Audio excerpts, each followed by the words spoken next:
IPL 2026 సీజన్లో Kolkata night riders తగ్గేదే లేదని అంటోంది. ప్లే ఆఫ్ రేస్లో నిలవాలంటే ఖచ్చితంగా గెలవాల్సిన మ్యాచ్ల్లో కేకేఆర్ అదరగొట్టింది.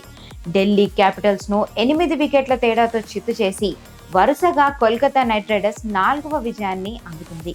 టాస్ గెలిచి బ్యాటింగ్కు దిగిన ఢిల్లీ క్యాపిటల్స్కు కేకేఆర్ బౌలర్లు చుక్కలు చూపించారు. 20 ఓవర్లలో ఢిల్లీ కేవలం 142 పరుగులకే 8 వికెట్లు కోల్పోయింది. పాతుమ్ నిశంక, అశుతోష్ శర్మ తప్ప మిగిలిన బ్యాటర్లందరూ విఫలమయ్యారు. 143 పరుగుల లక్ష్యంతో బరిలోకి దిగిన కేకేఆర్కు ఓపెనర్ ఫిన్ ఆలన్ ఊహించని ఊపునిచ్చాడు. ఆరంభం నుంచే ఢిల్లీ బౌలర్లపై విరుచుకుపడ్డ ఆలన్ గ్రౌండ్లో సిక్సర్ల వర్షం కురిపించాడు. కేవలం 47 బంతుల్లోనే 5 ఫోర్లు, 10 భారీ సిక్సర్లతో సెంచరీని కూడా పూర్తి చేసుకున్నాడు.